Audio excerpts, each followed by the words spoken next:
Na lição de hoje, estudaremos o extraordinário ministério de Eliseu, um dos maiores profetas do Antigo Testamento. O nosso objetivo é destacar alguns milagres realizados por meio deste santo homem de Deus, evidenciando o cuidado, o zelo e a grandeza do Senhor. Vamos juntos aprender a palavra de Deus.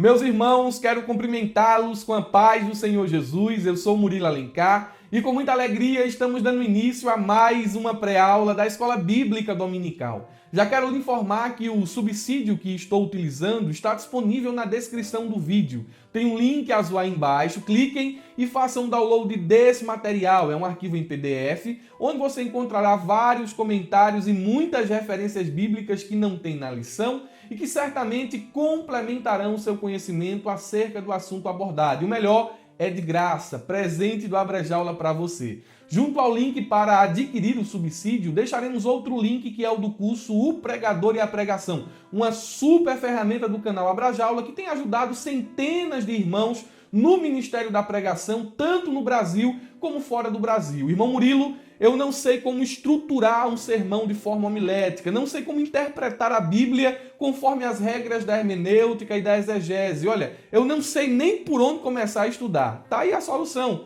O curso O Pregador e a Pregação. Ao adquirir o curso, os irmãos terão conhecimento, noções nas áreas teológicas de exegese, homilética, hermenêutica, oratória, bibliologia e assuntos correlatos. Não perca mais tempo, o valor é simbólico, é pagamento único e acesso vitalício. Conheça os professores, veja a didática das aulas e adquira o curso O Pregador e a Pregação. Vamos à nossa pré-aula de hoje, lição de número 7, que será ministrada no dia 15 de agosto de 2021, cujo assunto é o ministério de Eliseu. E eu já quero lhe convidar a ler juntamente comigo o nosso texto áureo que nos diz assim: E disse Josafá: Não há aqui algum profeta do Senhor para que consultemos ao Senhor por ele? Então respondeu um dos servos do rei de Israel e disse: Aqui está Eliseu, filho de Safate, que deitava água sobre as mãos de Elias. Segundo o livro dos Reis,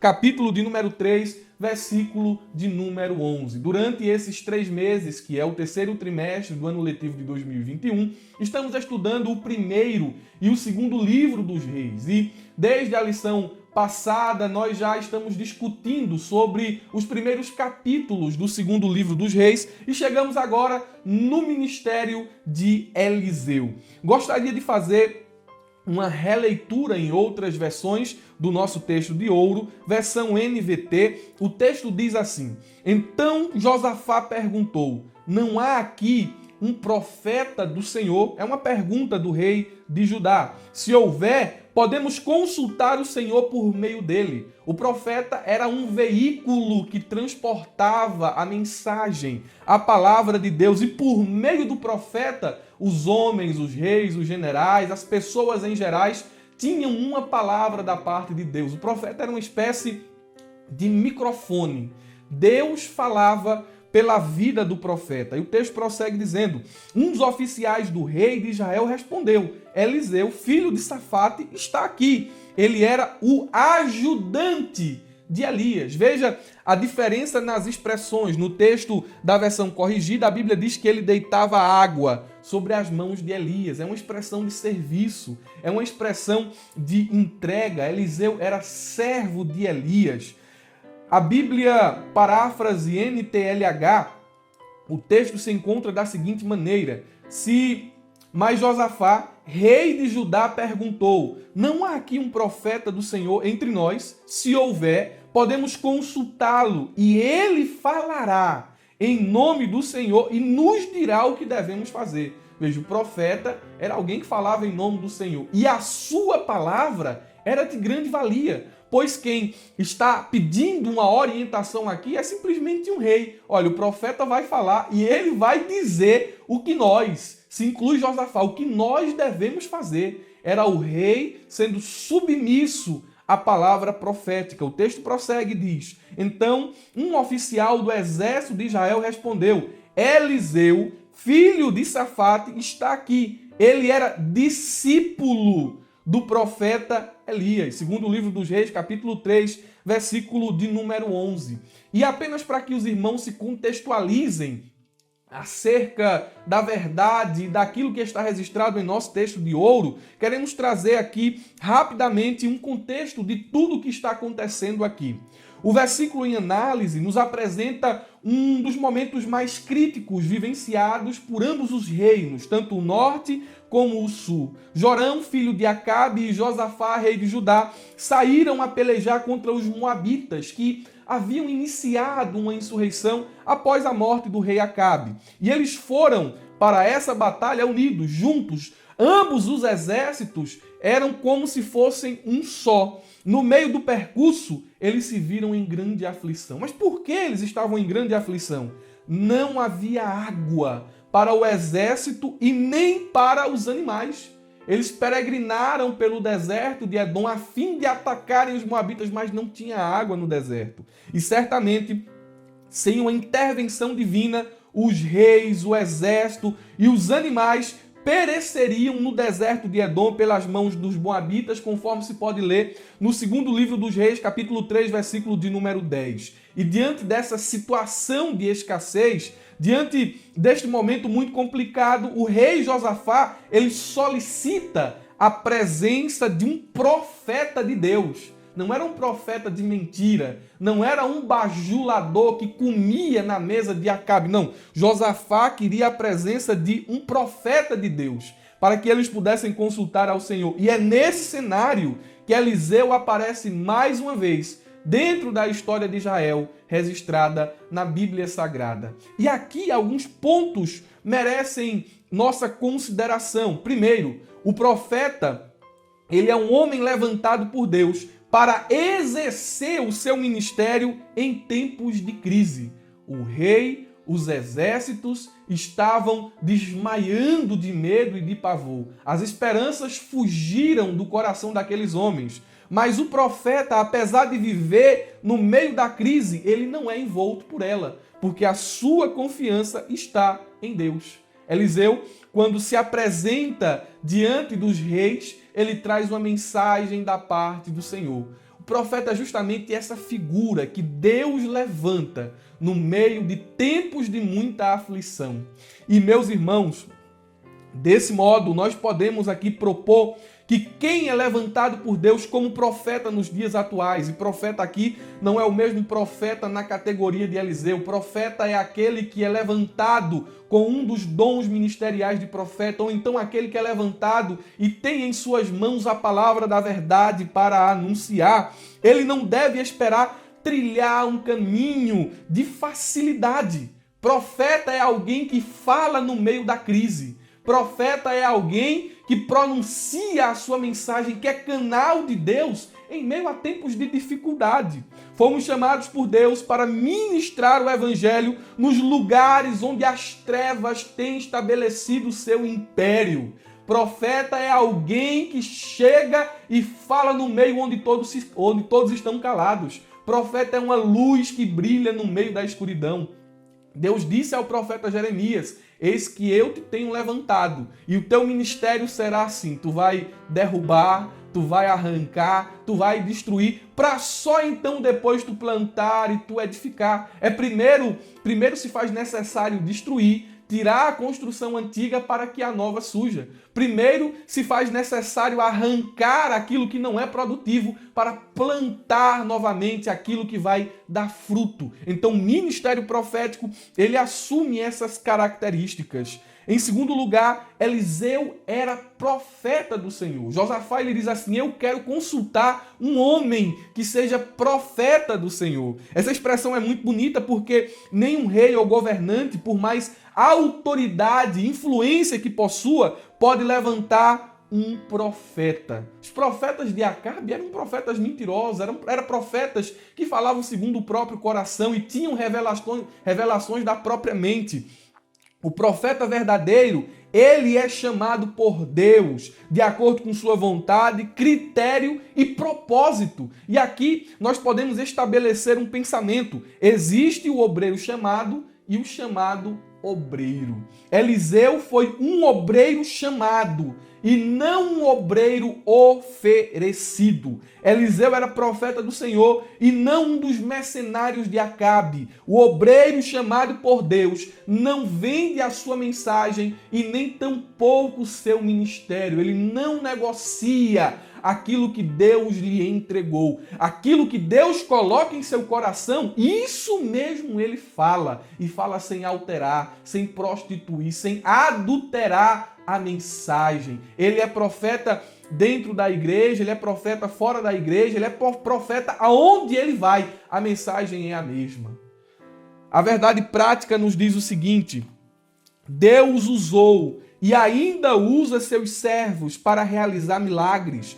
Basta ter fé e confiança no Senhor, que Ele opera maravilhas. A pergunta que poderíamos fazer aqui neste momento é: milagres ainda acontecem? E a resposta seria: milagres ainda acontecem, pois os tempos podem ter mudado, mas Deus permanece o mesmo. Eliseu não está mais aqui, mas o Deus de Eliseu permanece o mesmo e ainda está presente entre nós, no meio da igreja. A Bíblia diz em Hebreus capítulo 13, versículo de número 8, Jesus Cristo é o mesmo ontem e hoje e eternamente. Ele não muda, não falta força em Deus, ele não envelheceu, ele não está raquítico. Deus, ele não está velhinho, tremendo com uma bengala na mão, ele permanece o mesmo, ele é forte, ele é poderoso. A Bíblia diz em Tiago, capítulo 1, versículo de número 17, que toda boa dádiva e todo dom perfeito vem do alto, descendo do Pai das luzes, em quem não há mudança e nem sombra de variação. A Bíblia diz no Salmo 90 e o verso de número 2, antes que os montes nascessem, ou que tu formasse a terra e o mundo, mesmo de eternidade em eternidade tu és Deus. Deus, ele é a única constante em meio a um mundo de variáveis. Deus permanece o mesmo, ele não muda, ele está inalterável. Ele é a rocha de Israel, ele é o monte de Sião, do qual nós podemos elevar os nossos olhos para o nosso socorro vem de cima, daquele que não muda, daquele que permanece o mesmo. A Bíblia diz em Malaquias, capítulo 3, versículo de número 6, porque eu, o Senhor, não mudo. Ele não muda. Por isso vós, ó filhos de Jacó, não sois consumidos. E novamente, propondo uma reflexão, levanto as seguintes perguntas. Deus ainda realiza milagres hoje? Ele continua usando homens e mulheres para realizar tais feitos extraordinários? Se Deus ainda usa homens e mulheres dessa maneira, por que vemos tão poucos milagres em nossos dias? São perguntas válidas que podem ocorrer dentro da sala de aula para você, professor e professora da escola bíblica dominical. E lá vai a nossa resposta. Precisamos levar em consideração pelo menos 3 proposições aqui igualmente importantes. Primeiro, o que a Bíblia diz sobre milagres? Está registrado em João, capítulo 14, versículo de número 12, a seguinte passagem. Palavras de Jesus: em verdade vos asseguro que aquele que crê em mim também fará as obras que eu faço, e outras maiores fará, pois eu vou para o meu Pai. Em outras palavras, Jesus estava dizendo: o meu ministério, a minha missão está próxima a ser cumprida. Eu vou voltar para o meu Pai, assentar à destra dele no meu trono, mas o Espírito virá e vocês permanecerão aqui, continuarão nesta terra exercendo a missão da igreja. O Espírito Santo auxiliará vocês e as obras que eu fiz, vocês também farão.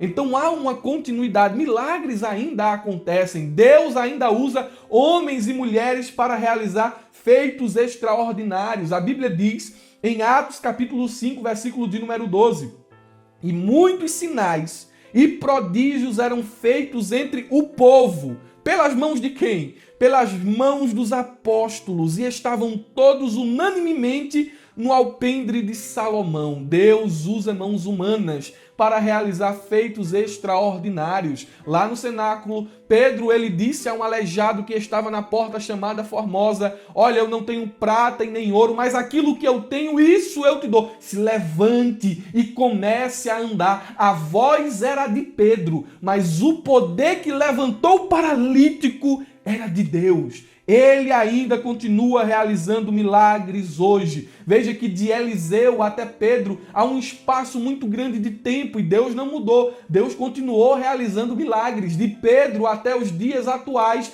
também há um espaço de tempo e Deus continua operando milagres em todas as partes do mundo. Aqui na América Latina, aqui no Brasil, Deus continua operando milagres na Europa, na África do Sul, na África do Norte, na Ásia. Deus continua o mesmo. Glória a Deus. A Bíblia diz em Atos capítulo 19, versículo de número 11.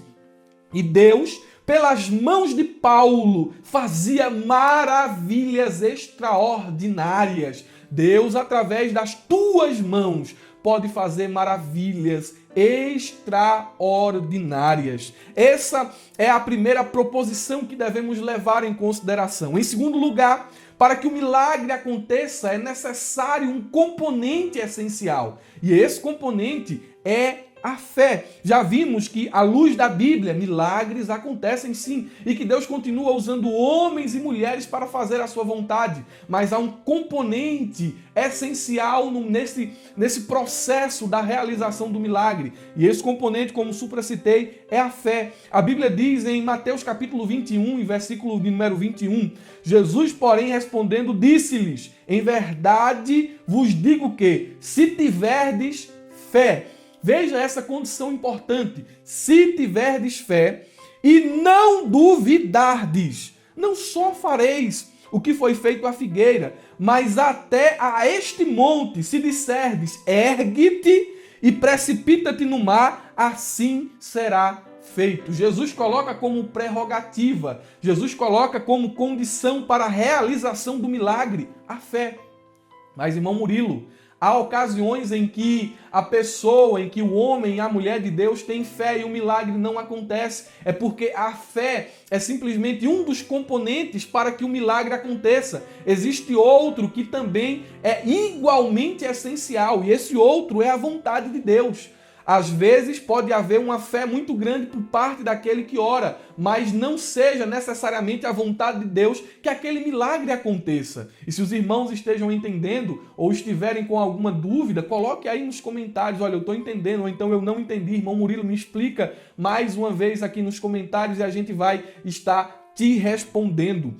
O terceiro componente essencial para que o milagre aconteça, vimos aqui em primeiro lugar o que a Bíblia diz, vemos o componente da fé e o terceiro igualmente importante é a vontade de Deus. A Bíblia diz em Lucas capítulo de número 5, versículo 12 ao versículo de número 13. Estando Jesus numa das cidades, passou um homem coberto de lepra. Quando viu a Jesus, prostrou-se com o rosto em terra e rogou-lhe: se quiserdes, pode purificar-me. Jesus estendeu a mão e tocou nele, dizendo: eu quero, seja purificado. Imediatamente a lepra o deixou. Então, para que o milagre aconteça, precisa-se estar presente esses dois componentes. A fé daquele que ora e a vontade de Deus precisam estar em acordo. Olhando para a nossa lição, nós temos uma missão árdua. Falaremos sobre 3 milagres específicos do profeta Eliseu.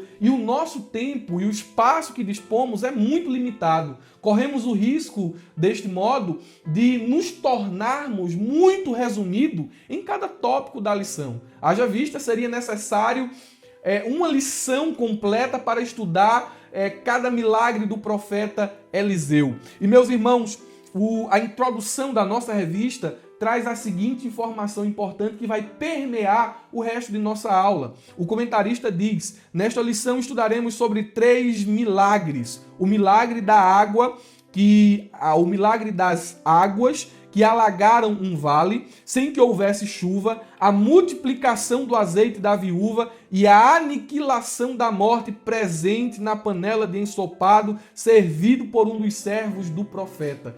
Cada tópico falará de um milagre desse. Antes de iniciarmos propriamente nos tópicos, gostaria de trazer um ponto importante sobre a biografia do profeta Eliseu. Primeiro, o nome Eliseu significa Deus é salvação. E ele foi levantado para profetizar, como já dissemos lá no nosso texto áureo, em um tempo de muita crise, um tempo de incerteza com relação ao futuro da nação, um tempo de imoralidade, de desvio, de idolatria e também um tempo de muita fome, uma das piores fomes que já houve na história do povo de Israel. Eliseu carregava esse nome e era o sucessor do profeta Elias no ofício de profeta em Israel, conforme se vê no primeiro livro dos Reis, capítulo de número 19, versículo 16, depois o versículo 19 ao 21, segundo livro dos Reis, capítulo 5, versículo de número 8. Ele foi chamado para seguir Elias em primeiro Reis, capítulo 19, versículo 19, e passou os próximos anos de sua vida servindo Elias como um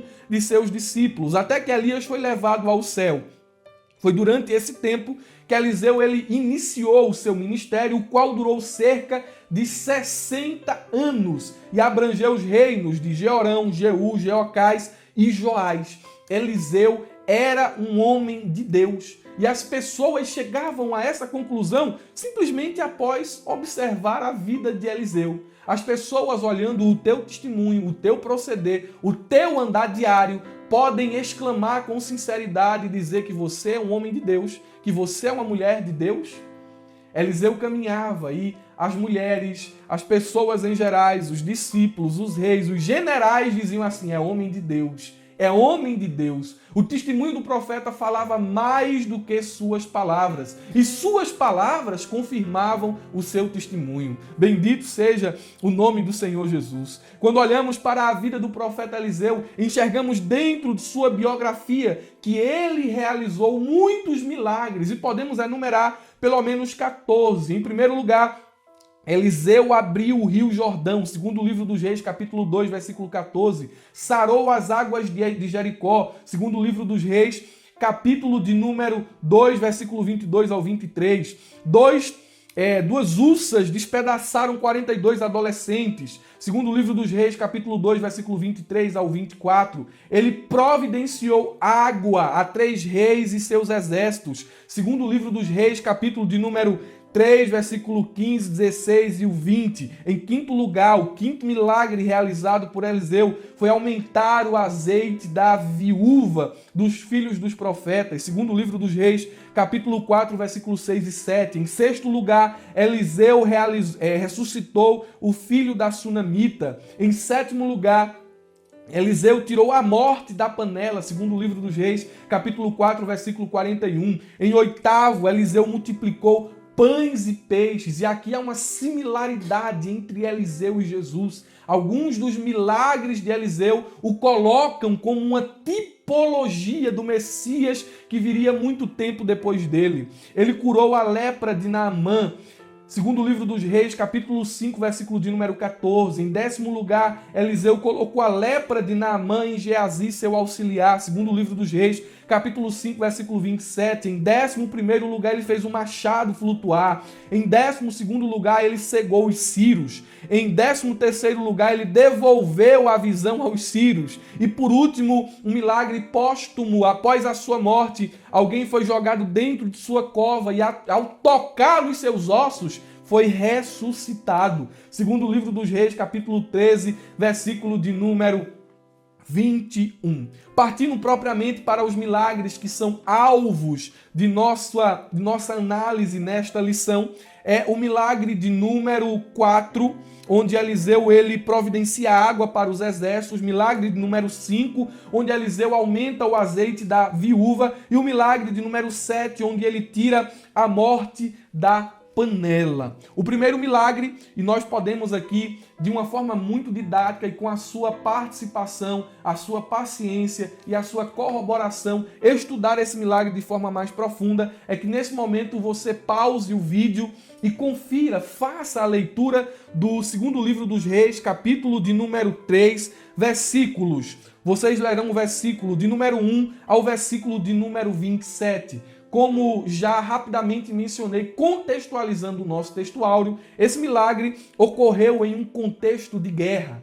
Israel, Judá e Edom estavam marchando contra os moabitas. E no meio desse percurso, eles se viram sozinhos no deserto, sem água para beber. Provavelmente as fontes que eles haviam confiado que haveria água secaram.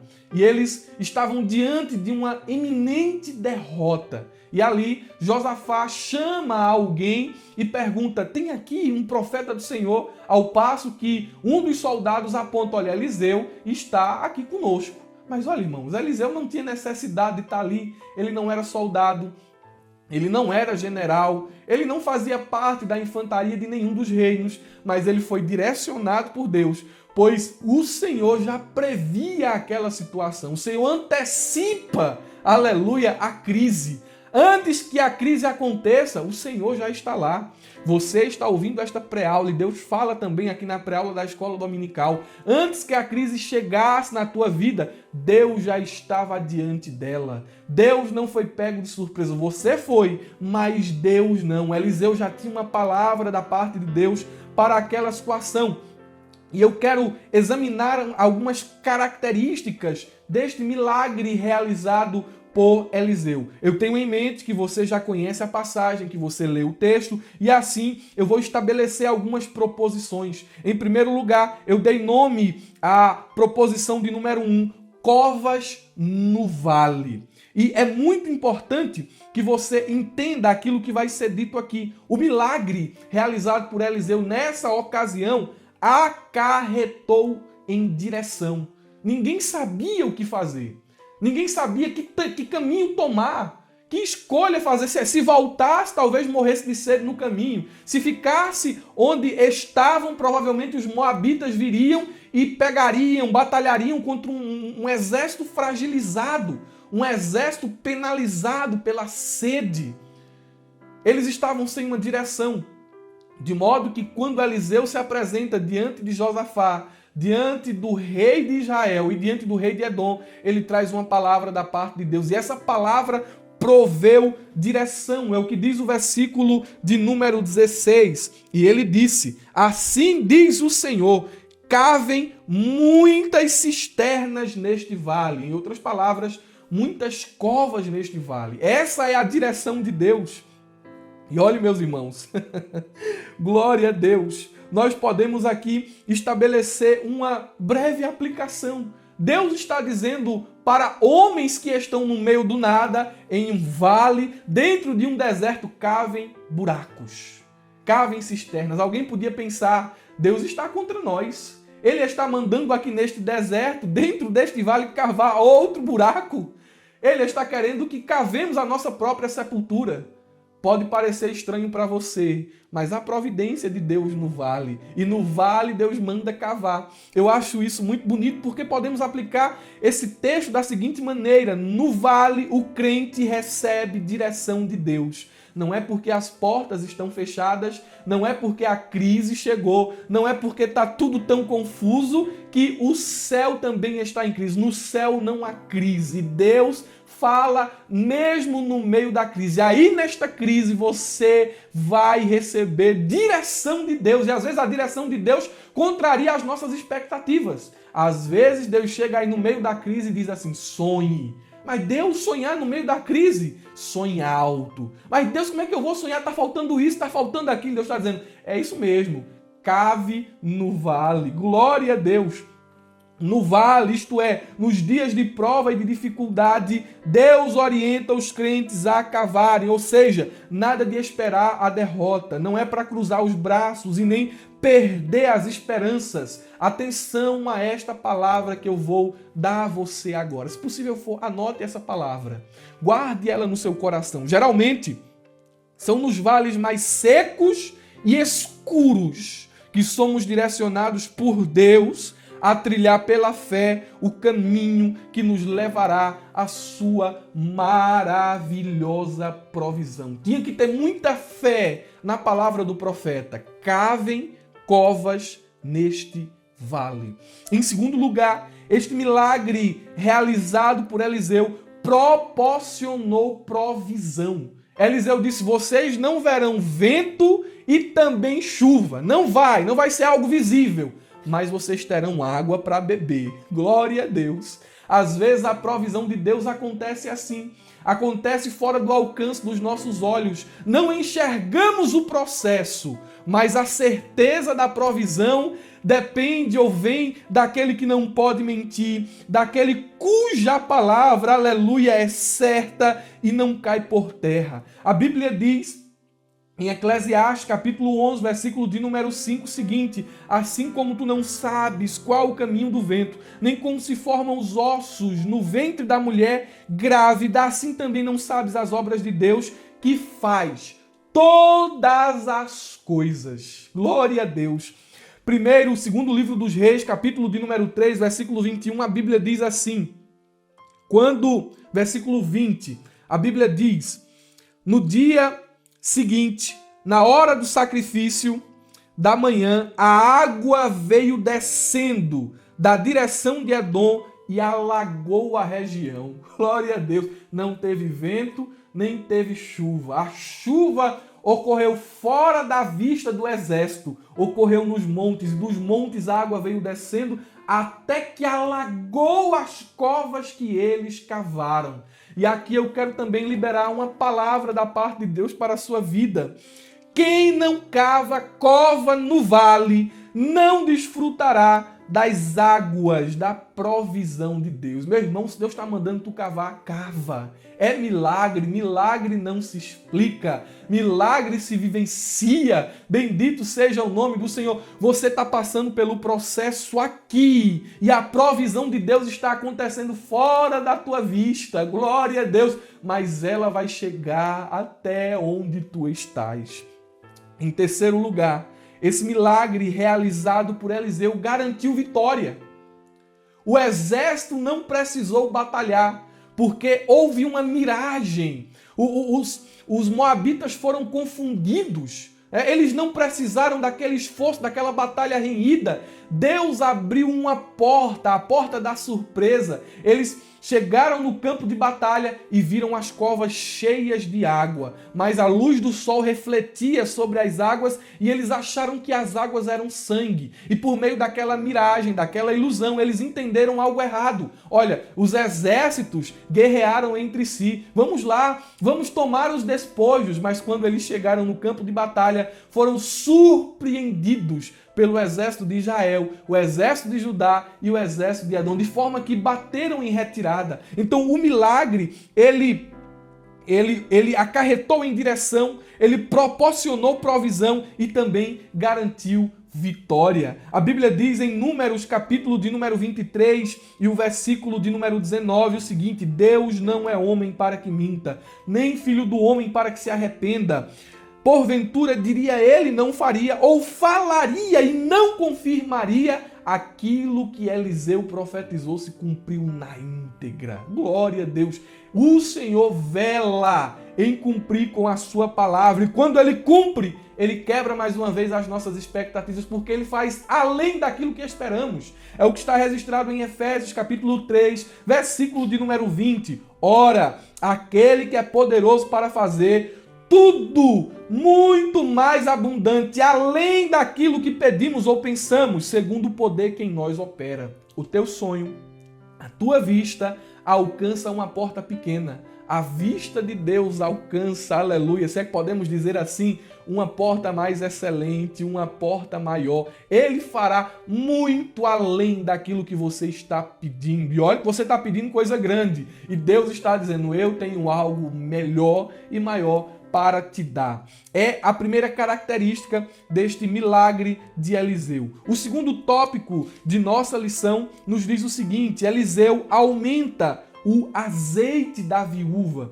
E eu gostaria mais uma vez que você lesse o segundo livro dos Reis, capítulo de número 4, o versículo 1 ao versículo de número 7, para só então entender aquilo que colocaremos aqui de forma resumida, uma explicação de forma sintética para complementar o nosso conhecimento dentro do assunto que estamos abordando em nossa escola bíblica dominical. Eliseu realiza mais um milagre e neste momento Eliseu está atendendo às causas sociais de Israel.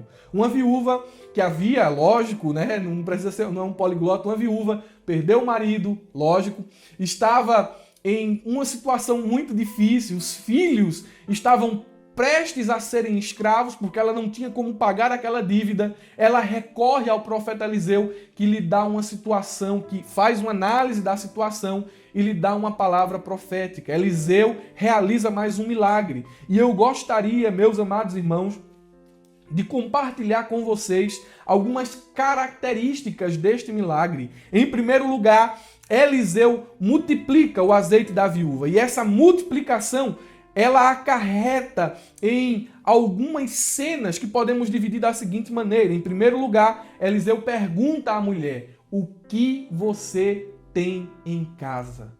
O milagre de Deus acontece a partir daquilo que nós temos em casa.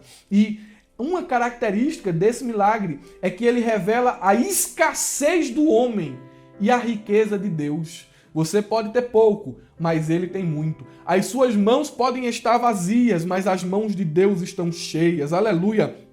A viúva provavelmente já não tinha mais nada dentro de casa, pois ao que parece, tudo o que ela tinha já havia sido confiscado pelos credores. E a pobreza da viúva não foi um empecilho para a atuação de Deus.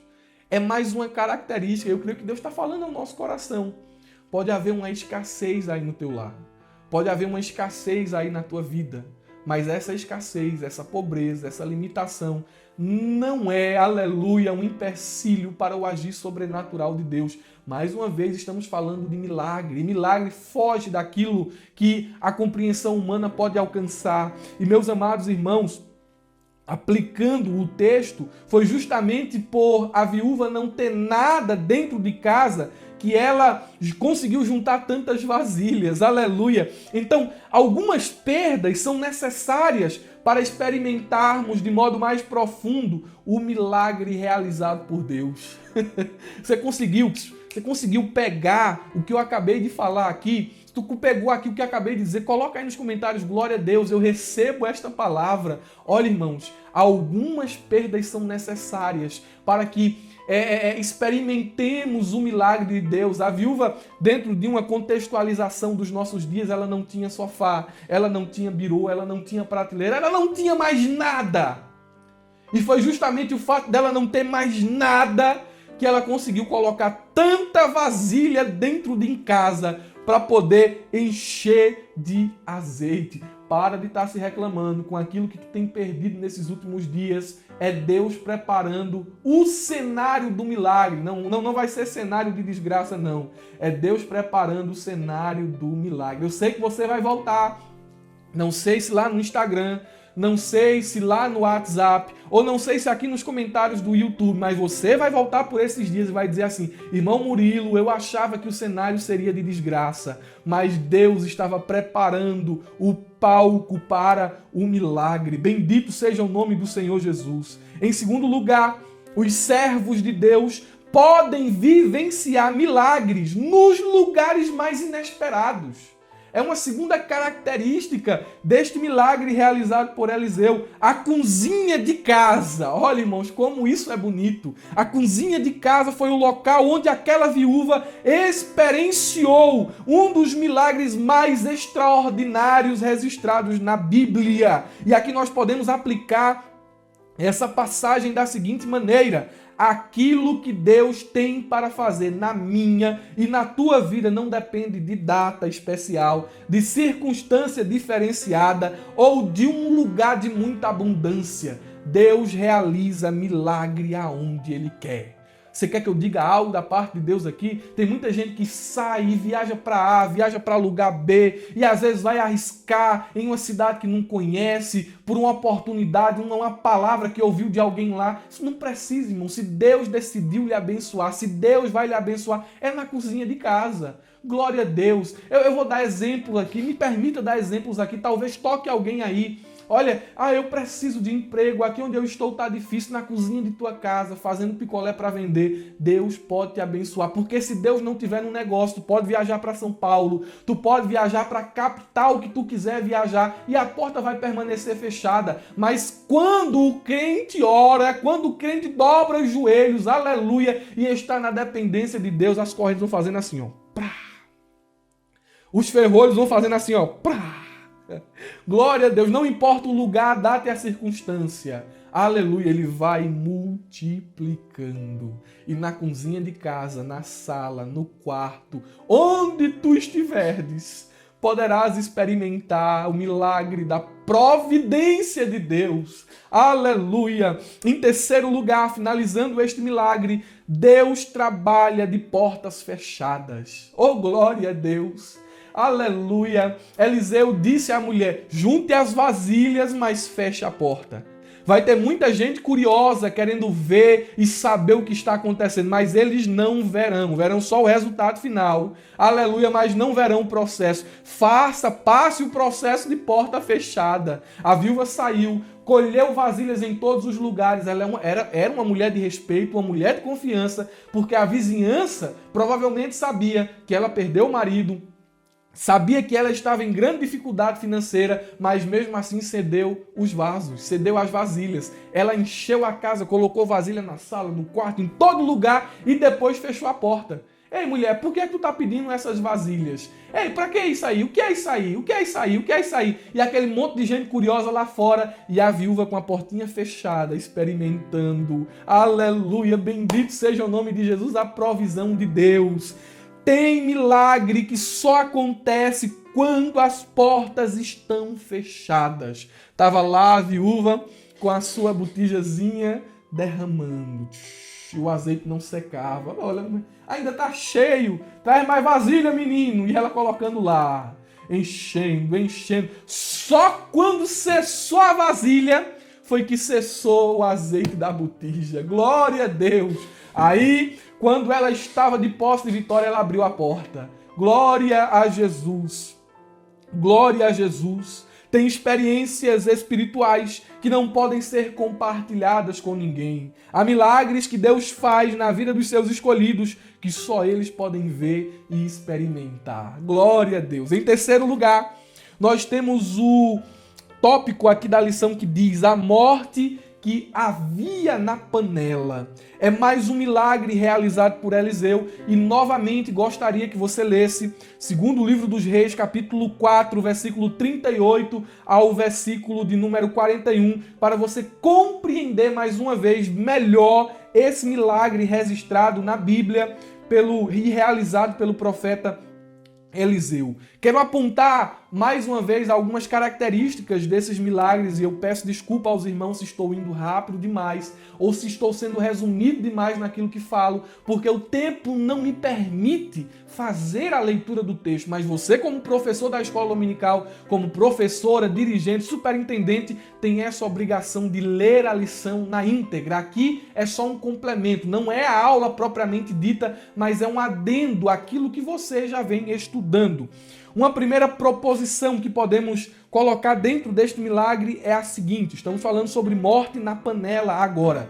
O milagre realizado por Eliseu nesses versículos aponta para a fome espiritual de nossos dias. Assim como havia fome, busca por alimento físico, assim também há uma fome espiritual de magnitude incalculável nos nossos dias. Muitas pessoas, me permitam dizer isso com muito temor no coração, estão morrendo porque estão ingerindo o veneno que é inoculado do púlpito de muitas igrejas.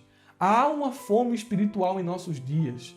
Irmãos, e como há fome espiritual. Muitas pessoas sentindo vazio na alma, vazio de Deus. E esse vazio está levando as pessoas à depressão, a buscarem o preenchimento dessa lacuna que só Deus pode preencher nas drogas, nos vícios, no álcool, nas amizades que só levam para fazer aquilo que é errado. E muitas dessas pessoas chegam ao final desse caminho que trilham e tudo que elas encontram é mais vazio ainda. E a solução que elas acham é tirar tirar a própria vida. Aquelas que estão dentro da igreja também passam por essa fome espiritual, porque muitos púlpitos deixaram de apresentar o pão vivo que desceu do céu para ofertar ao povo erva daninha, para ofertar ao povo alimento contaminado. E meus irmãos, de modo que eu posso dizer que nos nossos dias há uma fome espiritual de proporção cada vez maior. Esse milagre realizado por Eliseu aponta também para a fatalidade da heresia, assim como o servo colheu aquela planta venenosa e colocou dentro do caldeirão para fazer o ensopado e contaminou tudo o que havia ali, e aqueles que comeram começaram a gritar: a morte na panela, porque justamente estavam já sentindo os sintomas do envenenamento. Há muitas pessoas também em nossos dias que já estão morrendo, estão envenenadas.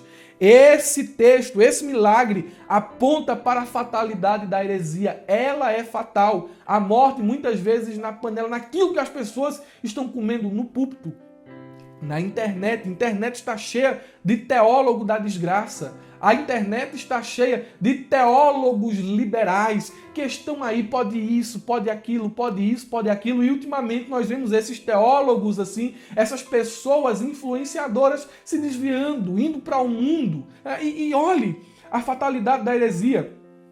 A heresia induz ao erro. Efésios capítulo 4, versículo 14 e 15. A heresia escraviza o homem. Colossenses 2,8. A heresia leva o homem à destruição. 2 de Pedro capítulo 2, versículo de número 1. E a Bíblia fala de forma muito enfática o resultado das falsas doutrinas, da morte que há na panela. Diz o seguinte: se alguém ensina.